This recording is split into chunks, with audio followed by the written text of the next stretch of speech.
Hello friends, welcome back to Anveshana channel. आज हम लोग पढ़ेंगे मनोविश्लेषणवाद। ठीक है, ये जो टॉपिक है ये यूजीसी नेट के सिलेबस में है। ठीक है, यूनिट 4 में। ठीक है, वैचारिक पृष्ठभूमि के अंतर्गत। तो आज हम लोग मनोविश्लेषणवाद को पूरे डिटेल से पढ़ेंगे। ठीक है, चलिए आइए पढ़ना स्टार्ट करते। देखिए, मनोविश्लेषण शब्द अंग्रेजी के साइको एनालिसिस का हिंदी पर्याय है। ठीक है, आगे देखिए, सिगमंड फ्राइड। ठीक है, ये कौन थे? ये मनोविश्लेषणवाद के जन्मदाता थे। ठीक है, तो सिगमंड फ्राइड का समय 1856 से 1939 ईस्वी था। ठीक है, इनका जन्म 1856 ईस्वी में हुआ था। ठीक है, और इनकी मृत्यु 1940 ईस्वी में हुई थी। ठीक है, आगे मनोविश्लेषण मानव मन का विश्लेषण की पद्धति पर आधारित है। ठीक है, तो ये जो मनोविश्लेषण है, ठीक है, ये मानव मन के विश्लेषण की पद्धति पर आधारित है। इनके जन्मदाता सिगमंड फ्राइड है। फ्राइड ने मनोवैज्ञानिक सिद्धांतों का प्रयोग चिकित्सा शास्त्र में किया। ठीक है, आगे देखिए मनोविश्लेषण के जनक। ठीक है, तो मनोविश्लेषण के जनक कौन है? Sigmund Freud. ठीक है, 19वीं सदी के अंतिम तथा 20वीं सदी के शुरुआत के एक शरीर विज्ञान, ठीक है, यानी चिकित्सक, मनोवैज्ञानिक और प्रभावशाली विचारक थे। ठीक है, आगे देखिए अचेतन संबंधी धारणा। फ्राइड के अनुसार मानव मस्तिष्क 3 भागों में विभक्त है। ठीक है, तो फ्राइड ने जो मानव मस्तिष्क है, ठीक है, उसको 3 भागों में बांटा है: चेतन, अचेतन और अर्धचेतन। ठीक है, चेतन मतलब कॉन्शियस, ठीक है, अचेतन मतलब अनकॉन्शियस माइंड, ठीक है, और अर्धचेतन मतलब सब कॉन्शियस माइंड। ठीक है, तो देखिए सबसे पहले हम लोग चेतन, ठीक है, चेतन क्या होता है इसको समझते हैं। ठीक है, तो देखिए कि जब हमारा दिमाग पूरे होश हवास में हो, ठीक है, मुझे क्या करना है, क्या नहीं करना है, ठीक है, क्या मेरे लिए सही है, क्या मेरे लिए गलत है, ठीक है, ये चेतन मन में होता है। ठीक है, जो अभी मैं प्रेजेंट में आपको पढ़ा रही हूँ, ठीक है, जो मैं बोल रही हूँ, ठीक है, ये क्या है? मेरा चेतन। ठीक है, और इसका संबंध वर्तमान समय से होता है। ठीक है, फिर नेक्स्ट देखिए अचेतन मतलब अनकॉन्शियस माइंड। ठीक है, तो अचेतन में क्या होता है? देखिए, अचेतन मन वो है जो चीजें हमारे सामने नहीं है। ठीक है, मतलब अचेतन में क्या होता है कि चीजें हमारे सामने नहीं होती है। ठीक है, लेकिन उसका जिक्र आते ही, ठीक है, अगर उसका जिक्र आते ही उसकी पिक्चर, ठीक है, उसकी पिक्चर हमारे दिमाग में बनने लगती है और हम उसी के बारे में सोचने लगते हैं। ठीक है, जैसे एग्जाम्पल हम लोग देख सकते हैं कि मैंने कहा कि मुझे गोलगप्पे खाने का बहुत मन है। ठीक है, या मुझे समोसे खाने का बहुत मन है, तो मेरे दिमाग में गोलगप्पे का फोटो आने लगेगा। ठीक है, तो ये सब कैसे हो रहा है? ये सब अचेतन मन से हो रहा है। ठीक है, तो ये सब अचेतन मन में होता है। ठीक है, तो मतलब हमने जो गोलगप्पे खाए थे, ठीक है, मतलब मैंने पहले खाए थे,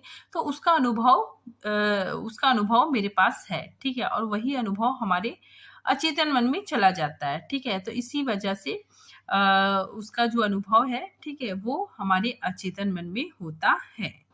ठीक है, तो अचेतन मन में जो चीजें हैं, ठीक है, वो हमारे सामने नहीं होती है। ठीक है, लेकिन हम उसे कल्पना करते हैं। ठीक है, उसका जिक्र आते ही हमारे मन में उसका फोटो बनने लगता है। ठीक है, तो ये सब अचेतन मन के कारण ही होता है।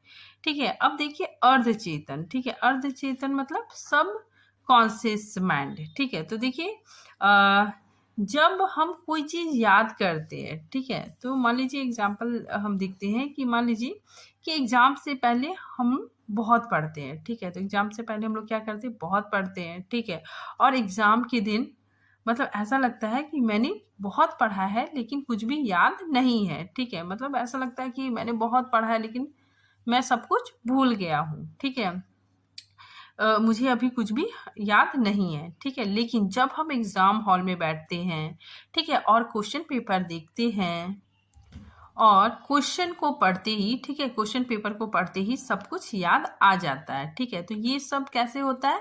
सबकॉन्शियस माइंड में होता है, ठीक है। और इसी को अर्धचेतन मन कहते हैं, ठीक है। अर्धचेतन मतलब क्या हुआ? इसका मतलब क्या हुआ कि भूली हुई बात को याद कर लेना, ठीक है। भूली हुई बात को याद कर लेना अर्धचेतन मन से होता है, ठीक है। अब देखिए अचेतन मैंने बताया, ठीक है। अचेतन में क्या होता है कि किसी के बारे में सोचकर, ठीक है, उसका पिक्चर, ठीक है, उसका इमेजेस हमारे दिमाग में छप जाता है, ठीक है। और अनुभव के द्वारा, ठीक है, मैंने वो अनुभव पहले उसका अनुभव किया है, ठीक है। तो अनुभव के द्वारा वो अचेतन मन में होता है, ठीक है। अगर हम रात में, ठीक है, कोई भी सपना देखते हैं, ठीक है, वो भी अचेतन मन से ही आती है, ठीक है। तो सपने अचेतन मन से ही आती है।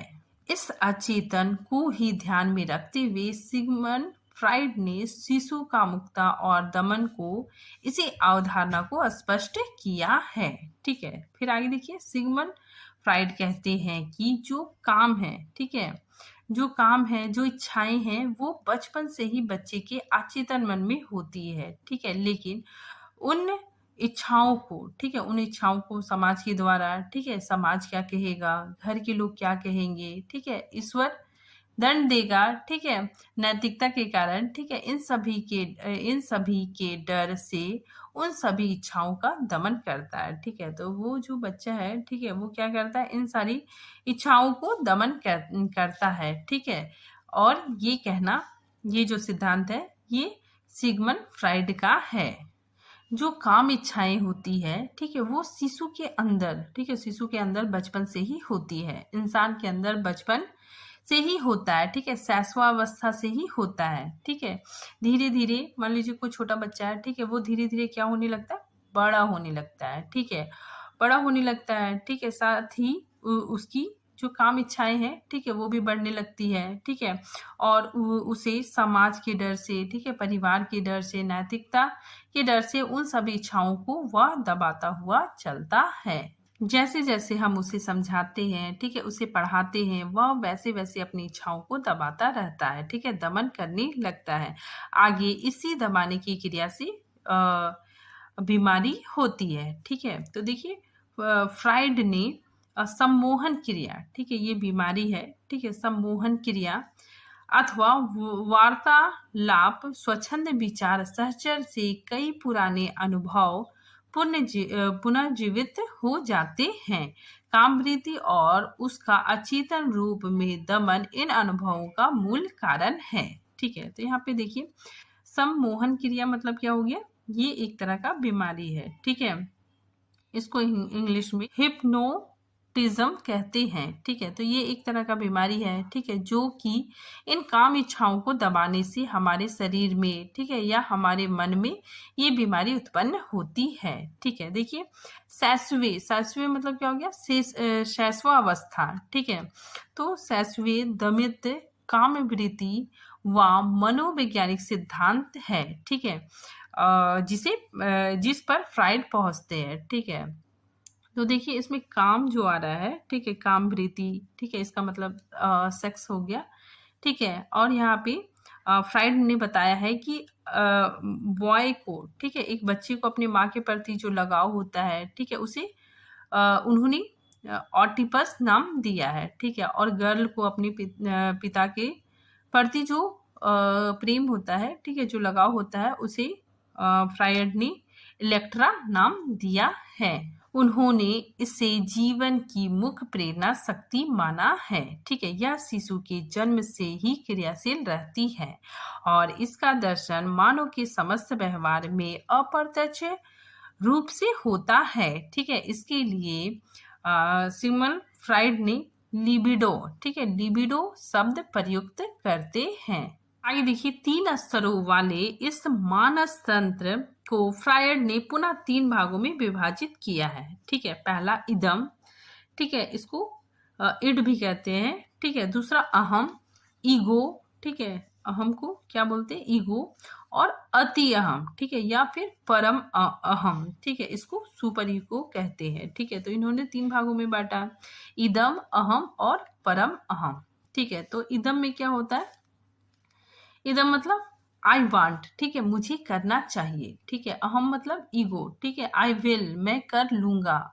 ठीक है, और सुपर ईगो मतलब आई शुड, मैं कर सकता हूँ। ठीक है, तो सबसे पहले हम लोग समझते हैं इदम। इदम में क्या होता है कि मुझे चाहिए। ठीक है, तो देखिए इसमें एक छोटा बच्चा खिलौने के लिए, ठीक है, खिलौने के लिए जिद करता है, ठीक है, कि मुझे ये खिलौना चाहिए, हर हाल में चाहिए।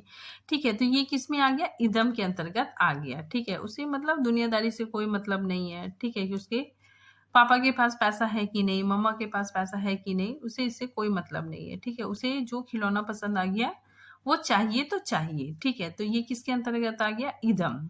ठीक है, इदम में क्या होता है कि मुझे चाहिए। ठीक है, अहम, अहम मतलब आई विल, मैं कर लूंगा। ठीक है, यहाँ पे इज्जत की बात आ जाती है। ठीक है, ईगो हट होता है। ठीक है, कोई बोलता है ना कि मेरा ईगो हट मत करो। ठीक है, मुझे उसने ऐसा कैसे बोल दिया, ठीक है, मैं उसे करके दिखाऊंगा। ठीक है, मैं उसे दिखा दूंगा कि मैं क्या चीज हूँ। ठीक है, तुमने मेरे बारे में ऐसा कैसे सोचा, मुझे ऐसा कैसे बोला। ठीक है, तो आई विल, मैं करके दिखाऊंगा। तो ये सब ईगो के अंतर्गत आ गया। ठीक है, और जो बच्चा होता है वो बड़े होने के बाद सबसे ज्यादा उसके अंदर ईगो होता है।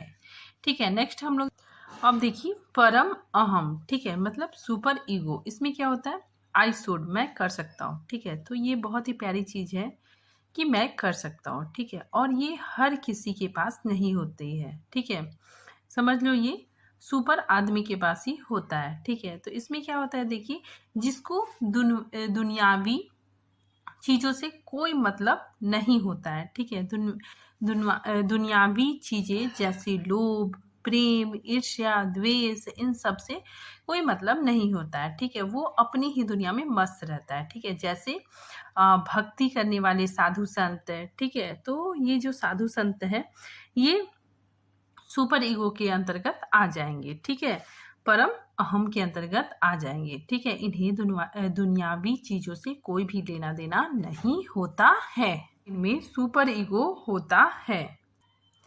शैसों के मन में केवल इड ही विकसित रहता है। ठीक है, दमन का प्रश्न ही नहीं उठता। ठीक है, तो ऐसा कहना फ्रायड का है। ठीक है, तो देखिए बच्चे के मन में इड ही होता है। ठीक है, दमन नहीं होता है। ठीक है, मतलब उसे ना तो समाज की चिंता है, ना तो परिवार की चिंता है। ठीक है, उसे मतलब जो खिलौना चाहिए, ठीक है, जो चीज उसे अच्छा लगता है, ठीक है, वो चीज चाहिए तो चाहिए। ठीक है, उसे इस बात से कोई फर्क नहीं पड़ता है कि पापा के पास पैसा है या नहीं। ठीक है, उसे बस खिलौना चाहिए।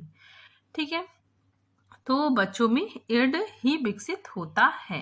आगे देखिए, किंतु सामाजिक नैतिक दबाव के कारण अहम या ईगो, ठीक है, तथा परम अहम, ठीक है, सुपर ईगो का विकास होने लगता है और स्वाभाविक काम इच्छाएं दमित होने लगती है। ठीक है, अचेतन मन का निर्माण, जो अचेतन मन है, ठीक है, अचेतन मन का निर्माण इसी दमित इच्छाओं से होता है। ठीक है, तो इसमें कहा जा रहा है कि स्वाभाविक रूप से, ठीक है, स्वाभाविक रूप से हर इंसान के अंदर काम इच्छाएं बचपन से होती है। ठीक है, तो ईश्वर ने इसे हमारे शरीर के अंदर डाला है। ठीक है, तो ये स्वाभाविक है, लेकिन समाज की नीति मूल्यों, ठीक है, समाज की नैतिकता के अनुसार ये इच्छाएं दबती रहती है। ठीक है, और अचेतन मन का निर्माण इस दमित इच्छाओं से होता है।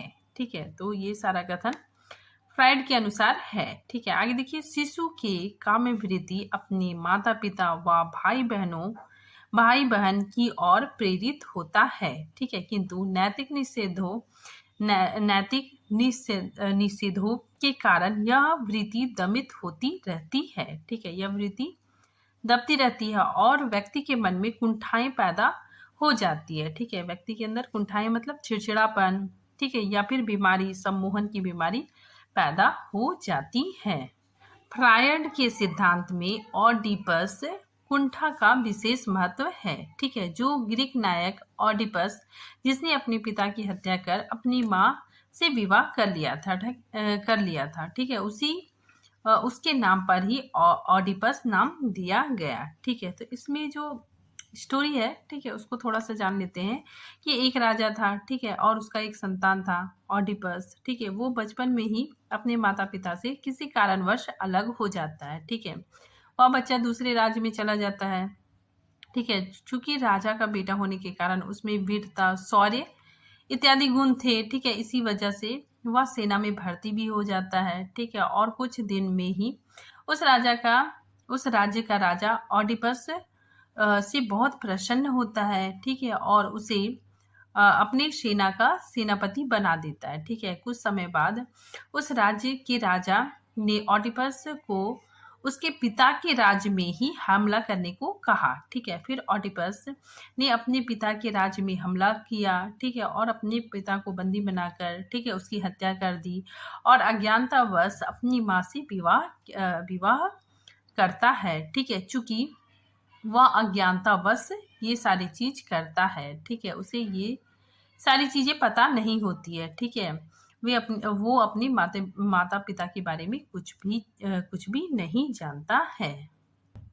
आगे देखिए, फ्रायड के अनुसार ये दमित वासनाएं तथा कुंठाएं साधारण स्वस्थ जीवन में भी अपने को व्यक्त करने का प्रयास करती रहती है। ठीक है, परंतु सुपर ईगो के द्वारा निर्मित प्रतिरोध के कारण अपने स्वाभाविक रूप में प्रकट नहीं हो पाता है। ठीक है, और कपट वेशों में व्यक्त होती है। ठीक है, ये कपट रूप जागृत और स्वप्न जीवन की भूले हैं। ठीक है, फिर आगे देखिए, अधिक प्रबल होने पर कई मानसिक स्नाविक रोग, ठीक है, ये मानसिक रोग है। ठीक है, तो अनेक रोग होते हैं। ठीक है, जैसे हिरिटिया, खंडित व्यक्तित्व और अपराध बोध। ठीक है, तो ये सारी बीमारियां मानसिक बीमारियां होती है।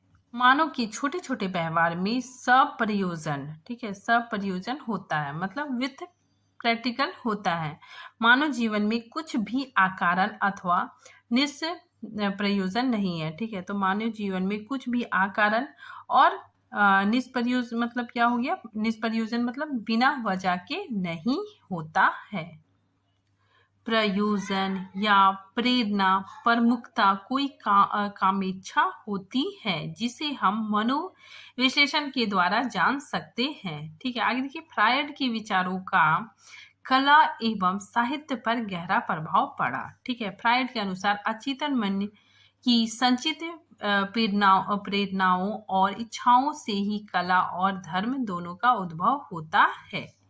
ठीक है, आगे देखिए, साहित्य और कला का जन्म तब होता है। ठीक है, देखिए, फ्रायड का मानना है कि साहित्य और कला का जन्म तब होता है जब दमित वासनाएं उदात्त रूप में अभिव्यक्ति पाती है। ठीक है, साहित्य, कला, धर्म आदि सभी को फ्रायड इन्हीं संचित वासनाओं और प्रेरणाओं से उद्भूत मानते हैं। ठीक है, तो हिंदी साहित्य में जनेन्द्र, इलाचंद जोशी, अज्ञेय आदि की रचनाओं में मनोविश्लेषणवाद देखने को मिलता है।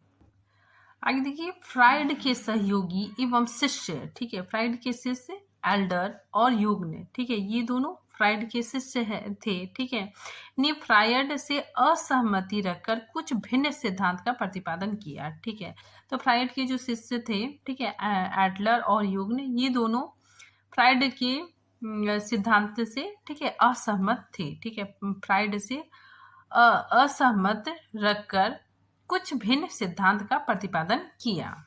अब देखिए, अल्फ्रेड एडलर, ये कौन थे? फ्रायड के शिष्य थे। ठीक है, इसका समय 1870 से 1937 ईस्वी था। ठीक है, देखिए, एडलर ने मनोविज्ञान में लिबिडो अथवा कामवृत्ति से अधिक महत्व अहम को दिया। ठीक है, तो इन्होंने अधिक महत्व अहम को दिया। ठीक है, उनका मत है कि फ्रायड कामवृत्ति को अनावश्यक महत्व देते हैं। ठीक है, तो इनका कहना है कि जो फ्रायड है ये कामवृत्ति को बिना वजह को ही बहुत ज्यादा महत्व देते हैं। ठीक है, कामवृत्ति के अतिरिक्त अहम की मांग भी मानसिक स्नाविक रोगों का मूल कारण हो सकता है। ठीक है, मतलब कामवृत्ति के अलावे भी अहम की मांग भी, ठीक है, मानसिक रोग का कारण हो सकता है। ठीक है, क्योंकि ईगो के कारण भी बहुत लोग डिप्रेशन में चले जाते हैं। एडलर, ठीक है, जो फ्राइड के शिष्य थे। ठीक है, तो एडलर के मनोविज्ञान में आत्म स्थापना की प्रवृत्ति ही प्रमुख है। ठीक है, काम विवृत्ति नहीं। ठीक है, तो इनका इनका जो मनोविज्ञान है, ठीक है, इसमें आत्म स्थापन की प्रवृत्ति ही महत्वपूर्ण है। ठीक है, काम विवृत्ति महत्वपूर्ण नहीं है। ठीक है, आगे देखिए हिन्नत्व कुंठा मानसिक स्नाविक रोग का मूल कारण है। ठीक है, यथार्थ से संघर्ष के कारण व्यक्ति के आत्म स्थापन को संतुष्टि नहीं मिल पाती और उसमें हीन भावना विकसित हो जाती है। ठीक है, तो इनका कहना है कि जब व्यक्ति कोई काम करता है, ठीक है, वो बार बार कोशिश करता है और उसको उस काम में सफलता नहीं मिलती है, ठीक है, उसे संतुष्टि नहीं मिलता है, तो उसके अंदर काम को लेकर, ठीक है, क्या होने लगता है, हीन भावना, उसमें हीन भावना आने लगती है। ठीक है, और उससे भी मानसिक रोग हो सकता है। ठीक है, तो इन्होंने हीन भावना विकसित होना, ठीक है, और उससे मानसिक रोग होना, इस चीज को माना है। अब देखिए युग, ठीक है, ये भी फ्राइड के शिष्य थे। ठीक है, इनका समय 1857 से 1961 ईस्वी रहा। ठीक है, तो देखिए इनका क्या कहना है। युग भी फ्राइड के मत से असहमत थे। ठीक है, कि जीवन की प्रमुख प्रेरणा शक्ति काम विवृत्ति है। युग ऐसा नहीं मानते थे। ठीक है, तो युग भी फ्राइड का जो सिद्धांत है, ठीक है, उससे वे असहमत है। ठीक है, देखिए इनका कहना है कि जीवन की प्रमुख प्रेरणा शक्ति काम वृत्ति है। ठीक है, ऐसा युग नहीं मानते थे। ठीक है, इनका कहना था कि काम में वृत्ति ही सब कुछ नहीं होता है। आगे देखिए, उन्होंने लिबिडो शब्द का अधिक विस्तृत अर्थ लिया, जिसमें फ्राइड की काम वृत्ति और एल्डर के आत्म स्थापक प्रवृत्ति दोनों ही समावित है। ठीक है, तो इन्होंने दोनों, ठीक है, फ्राइड का जो काम वृत्ति है, ठीक है, और एल्डर का आत्म स्थापन प्रवृत्ति है, ठीक है, दोनों को जोड़ दिया। ठीक है, दोनों को समावित किया। ठीक है, देखिए युग ने एल्डर की जो आत्म स्थापक प्रवृत्ति है, ठीक है, और फ्राइड की जो काम वृत्ति है, ठीक है, दोनों को जोड़कर लिबिडो का अर्थ बताया है। वह उसे जीवन की वह प्रारंभिक और सामान्य प्रेरणा शक्ति मानते हैं जो मानव के सभी व्यवहारों में व्यक्त होती है। ठीक है, आगे देखिए व्यक्तित्व के प्रकारों का सिद्धांत। ठीक है, तो इन्होंने व्यक्तित्व के प्रकारों का सिद्धांत दिया। ठीक है, तो देखिए व्यक्तित्व के प्रकारों का सिद्धांत युग का सबसे महत्वपूर्ण सिद्धांत है। ठीक है, तो ये सिद्धांत युग का सबसे महत्वपूर्ण सिद्धांत है। उनके अनुसार व्यक्ति मुख्यतः दो प्रकार के होते हैं। ठीक है, एक तो वो जिसका ध्यान और शक्ति अपने पर केंद्रित रहता है। ठीक है, और दूसरे वे जिसकी शक्ति सामाजिक और भौतिक वातावरण की ओर प्रकट होता है।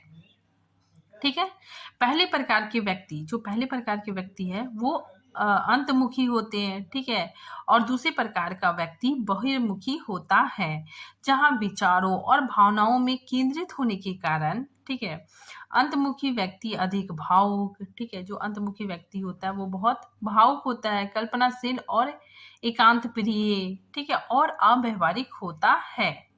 ठीक है, जबकि बहिर्मुखी व्यक्ति व्यवहार कुशल, समाज प्रिय और क्रियाशील अधिक होता है।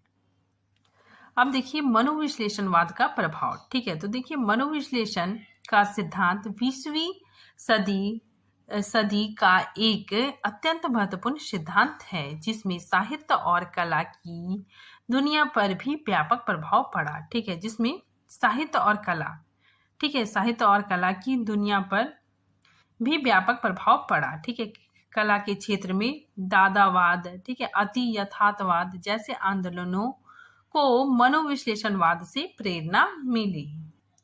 नैतिकता और उसके प्रतिमानों पर एक नई समझ विकसित हुई। ठीक है, और स्वच्छंद विचार की नई पीढ़ी के निर्माण में मार्ग प्रशस्त हुआ। ठीक है, फिर आगे देखिए अंग्रेजी साहित्य में D.H. लॉरेंस और जेम्स जॉयस इनके प्रमुख लेखक हैं। हिंदी में इलाचंद जोशी, जैनेन्द्र अज्ञेय आदि के साहित्य पर इस सिद्धांत का प्रभाव देखने को मिलता है। ठीक है, तो आई होप आप लोग को ये समझ में आया होगा, ठीक है। जो फ्रायड, सिग्नल फ्रायड है, ठीक है, इन्होंने काम वृद्धि को ज़्यादा महत्व दिया, ठीक है, जबकि इनके शिष्य ने इसके सिद्धांत को नकारा है, ठीक है। तो आज ये टॉपिक यहीं पे खत्म होता है। मिलते हैं नेक्स्ट टॉपिक के साथ, तब तक के लिए थैंक यू।